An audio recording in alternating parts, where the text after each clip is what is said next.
Good evening and welcome to Jibe News. We are kicking things off by addressing Bill C-18, also known as the Online News Act. You see, it's no secret that legacy media has been struggling with public perception over the past few years. In fact, the most quoted survey from the Edelman Trust Report shows the following. 49% of Canadians surveyed agree that journalists and reporters are purposely trying to mislead people. 52% agree that most news organizations are more concerned with supporting political ideologies. And 52% agree media is not doing as well as they should be at being objective and non-partisan. Now, you see, this is what happens when news outlets stop reporting the news. Most often, it's not just fake news that Canadians are worried about. Largely, they're concerned about over-reporting or under-reporting of things that simply should be reported on. The Online News Act has been making its way through the House of Commons for some time. In fact, it's down to just tweaking a few paragraphs here and there. The largest concern seems to circle around how we will determine what is news, what is an opinion, and where do each belong. Bill C-18 will mostly direct itself in two ways. One, to direct funding, vetted by the CRTC, to ensure only credible journalists are funded. And two, to adjust algorithms for platforms such as YouTube, Facebook, and Google to ensure only CRTC-approved content makes the front page. Popularity no longer applies. In fact, this is so concerning, all the major tech giants have launched their own videos, newsletters, and content to educate the public this is even happening. The government is proposing essentially a news tax in the amount of almost $330 million that tech giants will have to pay to the CRTC, who will, in turn, ensure properly vetted journalists are well funded and able to deliver factual and non-biased news. Of course, we've learned through the Parliamentary Budget Office they're expecting around 75% of these funds to be directly returned to legacy media, such as the CBC. The reason, you might ask? Well, perhaps it's better to ask Lisa Hepfner, a Liberal MP, and she had something to say. Thank you, Chair. I just wanted to chime in and say I think there's a lot of misunderstanding of how news works. I think if there's any lack of trust in news today, it's because there's not enough journalists. There are no journalists left. So back in the day, we always had editorials. We always had opinions in the newspaper, but we'd also have a couple hundred journalists who were in the courtrooms. They were in city halls. They were out on the streets. They were at the crime scenes. And we don't have that anymore. And that's what this bill is trying to address. It's trying to get more journalists into news organizations so we have more news and we have more good news. There's more variety. There's more opinions. There's more different people actually reporting.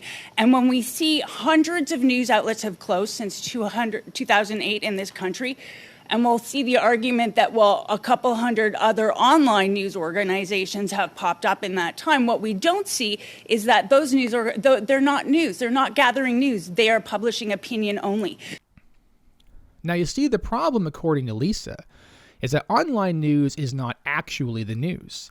Now, she did issue an apology on Twitter stating that she is against misinformation and Bill C-18 will actually support the small media outlets she spoke out against prior. Of course, we know that's not true, as Section 27 of the bill specifically outlines who would qualify for funding. So you see, this ensures that any small outlet, perhaps a couple of people, would be completely exempt from any funding. And once the CRTC gets regulation of search results to boost only the companies they approve of, these smaller companies will sink to the bottom and out of reach from their viewers. So the question, what sort of content would you need to produce to ensure your small business of perhaps 10 employees or so might gain funding to produce the news? Well, let's ask Rachel Pulfer, Executive Director of Journalists for Human Rights. I would argue, having watched how some of those deals have been made, that there is a need for collective bargaining and there is a need for transparency. I don't think there is a need for the CRTC to be the all-powerful decider of who gets to come to the table. That is one aspect of this legislation that I find quite concerning.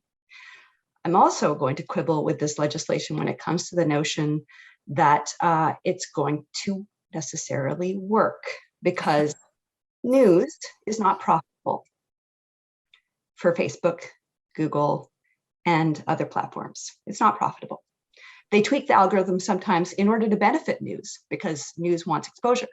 What's profitable is the viral sludge of disinformation and vapidity and hate speech and incendiary content that drives eyeballs and engagement. That is what is profitable. And what concerns me about this legislation is that it does not in any way, as far as I can tell, address the core issue, which is that these business models profit massively off of the sharing of this kind of bad information.